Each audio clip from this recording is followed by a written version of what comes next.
Welcome to the Respect the Path podcast with Michele and Noel. This podcast focuses on women and all things surrounding the realities of womanhood. It is based on sound, compassionate, and tough principles shared in Michele's books and workshops.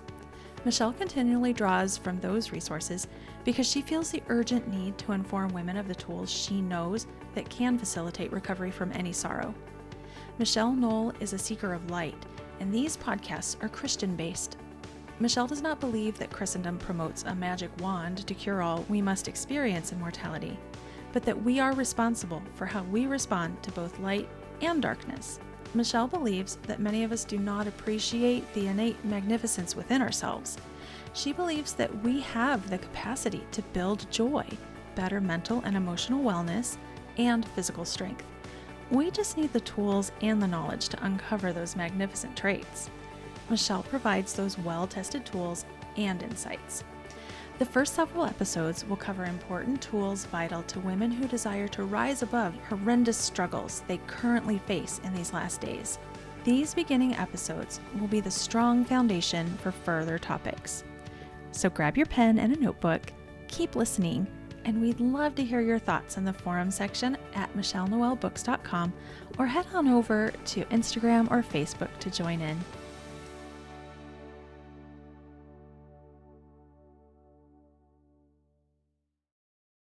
Welcome to podcast number 2. I hope that you considered from podcast number 1 what your paradigm is made of. If you had an opportunity to look at your paradigm, even maybe draw a diagram of it and journal about it, and decide if your paradigm is in need of adjustment or if you're really pleased with the way that you see the world and your place in it. Either way, let's move on with what we're going to discuss today. We're going to talk about the pain of loss a little bit today and how our paradigms influence that and how we deal with life with the particular paradigms.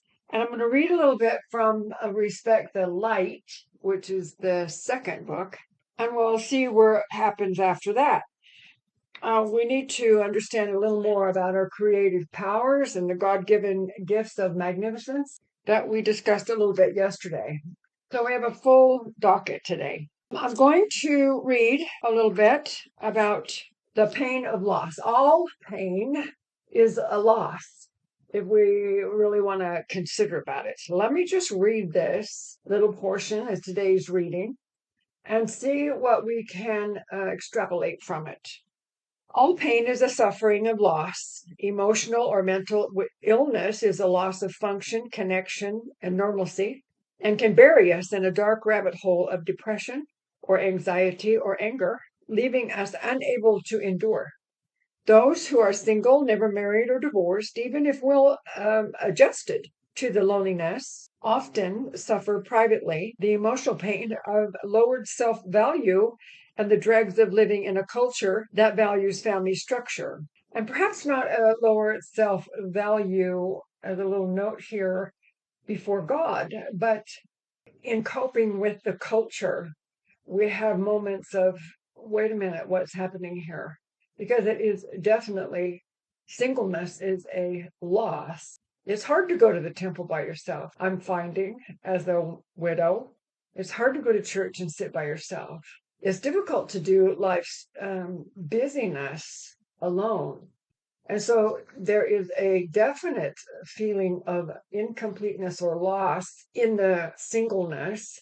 And even if we choose singleness, even if it is an absolute choice and we do not want to be married, or we've been married and we didn't enjoy it, there is in us a cultural dealing that has to go on a daily basis. And if we're not careful, and if our paradigm isn't light-filled enough, we can succumb to a very slow boil of shadow thinking. In other words, we get a little bit annoyed with life.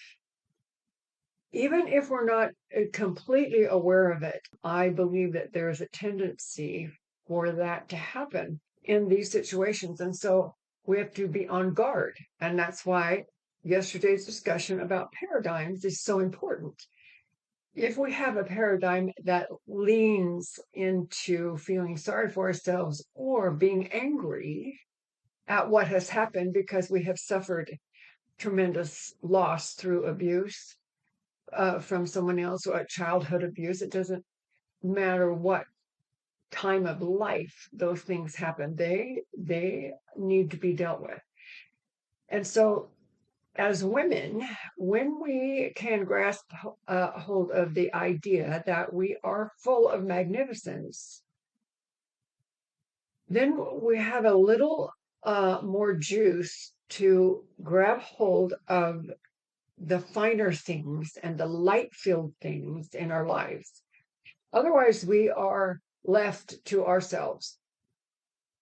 And sometimes that can be kind of dangerous. Let me move on with this reading here. Chronic physical pain is a wearying loss, one that severely limits joy and hope in the future. It wears us out physically and frazzles our nerves and makes life feel like a complete loss. The unbearable loss we feel at the death of a child, spouse, or loved one can destroy joy in the heart of even the most faithful soul.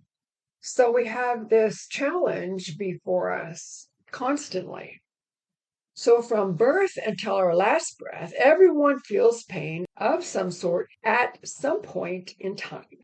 The incomplete list we just talked about for a second, joined in tandem with negative thought patterns, will magnify any pain of loss until one loses all elements of joy, that being the ultimate loss. The loss of joy is the ultimate loss, the loss of completeness or the loss of happiness.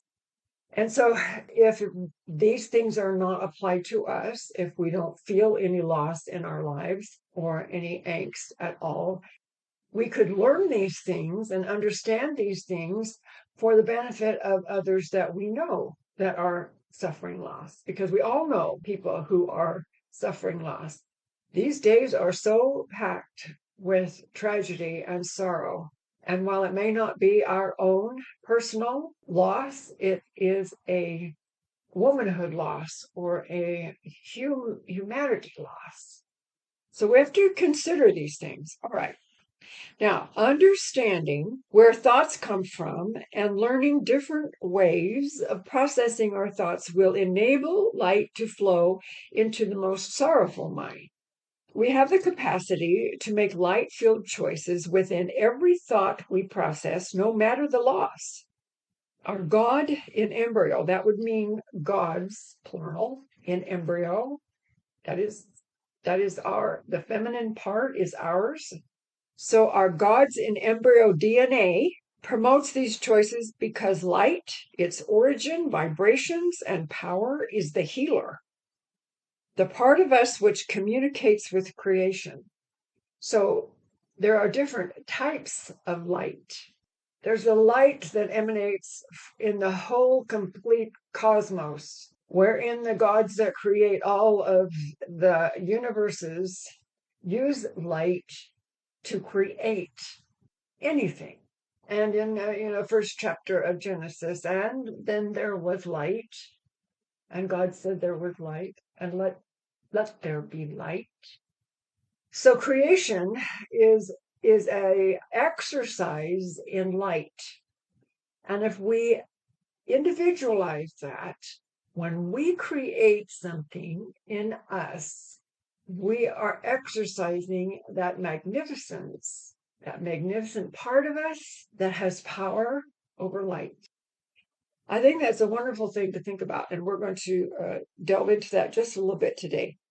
So our God in embryo DNA promotes choices because light, its origin, vibrations, and power is the healer, the part of us which communicates with creation. And we need to talk about what we can create as women. We talked about magnificence in podcast 1, and we are all part of that magnificence. It's in us already. It's in our bodies, it's in our cells, and that magnificence just needs some attention. If we don't care about it, if we don't realize it's there, we can't use it to magnify light and goodness for us or anyone else. All right, so We need to talk about thought processes and how thought works encourages the use of light. And we talked about paradigm and how important that is, the way in which we see our place in the world and how we operate in that place. The importance of healthy light-filled paradigm cannot be misunderstood, because if it is, then we don't operate from a position of light. We allow shadows, too many shadows, into our minds. And a healthy paradigm operates within light-filled, open-minded space, wherein we no longer look at sorrow through a straw. So if we look at the cosmos or the stars or galaxies through a telescope, we see a limited area of the sky.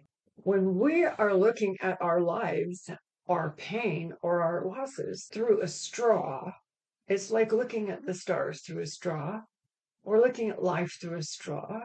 If you hold a straw up to your eye and try to see your entire backyard, you can't see it. You can only see what you can see through the straw. And so we're limited, and if our paradigms are straw-like and closed, we lose capacity to learn, because our minds are not open and we are not willing to take in anything that we can't see with our own eyes through the straw. It's a crazy way to live, but we do it. We often live that way. I lived that way for 10 years in addiction. I had my own opinions about how God saw my addiction, and I was positive he was okay with it. You see how wonky the addicted brain can get? I can't wait to tell you about that part. Anyway, so if every sorrowing thought we have is filtered through a paradigm that magnifies blame or self-pity or anger, for instance, then we are eventually cutting our God-given healing cords. Wellness cannot be ours if we never take responsibility for our part in the sorrow.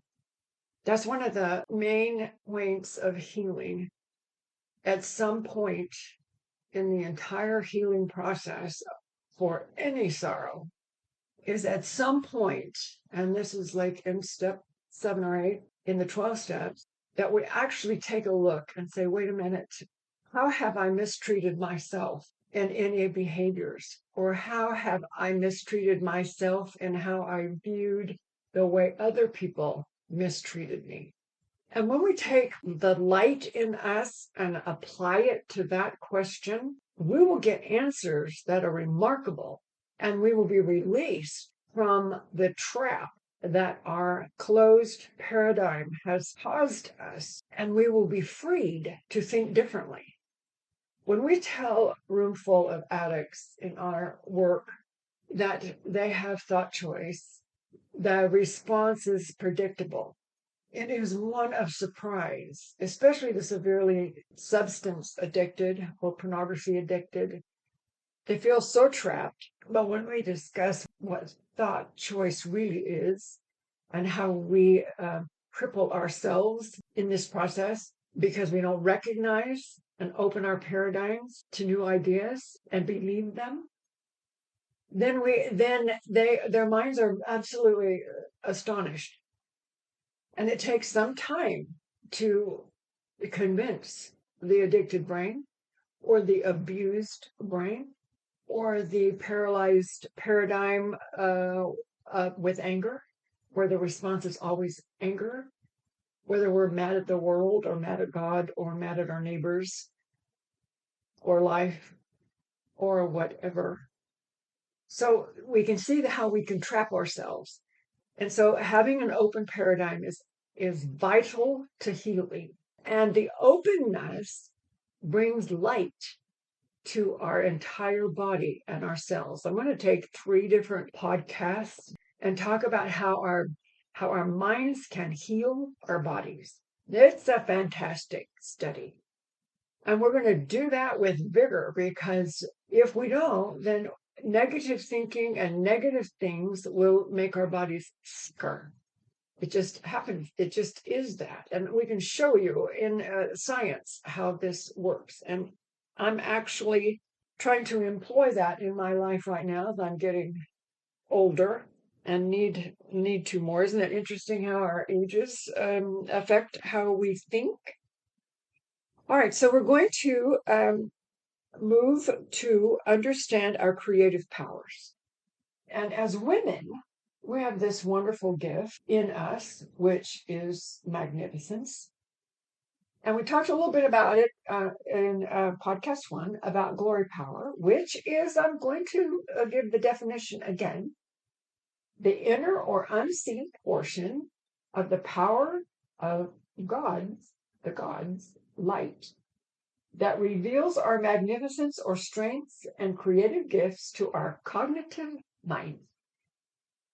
This is a gift because we go around in the drift of cognitive thinking where we're aware somewhat of what we're thinking, but mostly we operate on automatic most days. So this gift of magnificence from the gods, this glory power, gives us the innate, already in us, built in us, the power to apply light to every situation, to every sorrow, and to every thought. But if we don't know it's there, we can't use it. And we can't heal from the sorrows and in the use of these gifts from God. And then there's this inherited magnificence, which is innate, and we're taught this since we're children, especially in Christendom. So we're told that we're a child of God. Well, how does that apply to me? I don't understand that. How really is that evident in my poor mortal body, my mind? If my carnal mind is an enemy to God, how is this inherited magnificence in there? Where's it? Most days I can't find it. Well, we can't find it because we don't study how to find it. We don't study where it is, and we don't understand how to access it. So it's the reality of our intrinsic strengths that's already in the package of our souls. It comes with us from the eons before. So in our work to understand our creative powers, we have choices. I'm going to read a list of creative gifts that we have as women. And it doesn't matter who you are, where you're raised, whatever, we have these powers in us already, and we haven't even thought about them. And then the assignment for today is for you to choose one of these things that resonates with you and expand on it in your journal. What kind of gift do you have in the world of creation that you want to build, that you already feel, you already know you have?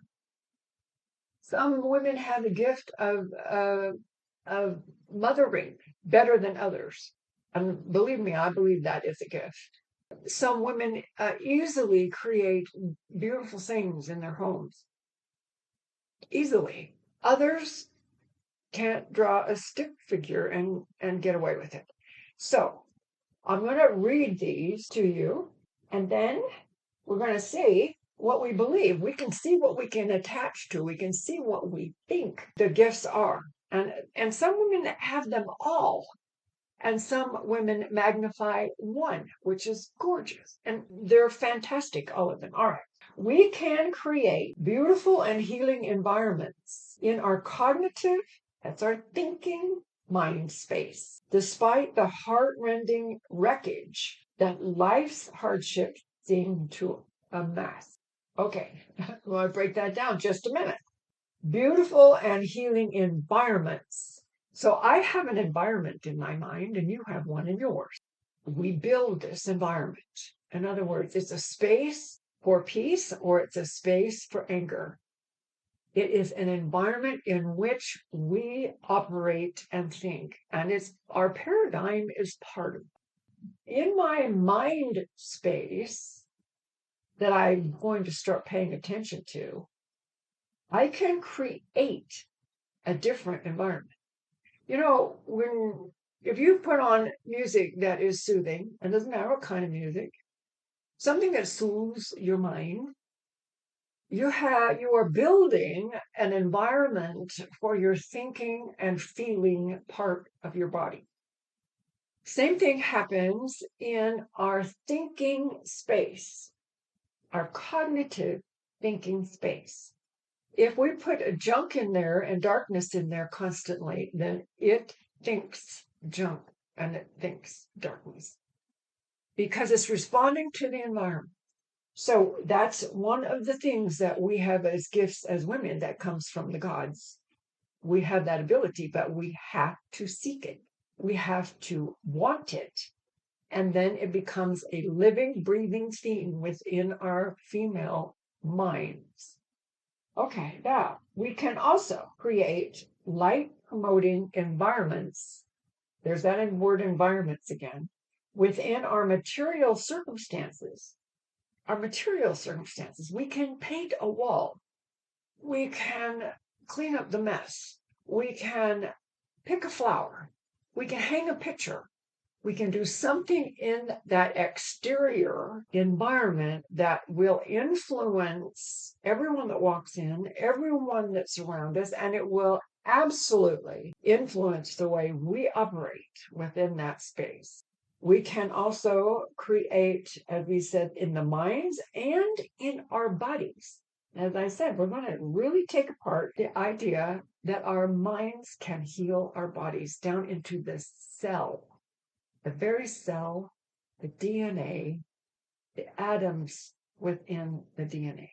We're going to do that because it's extremely enlightening.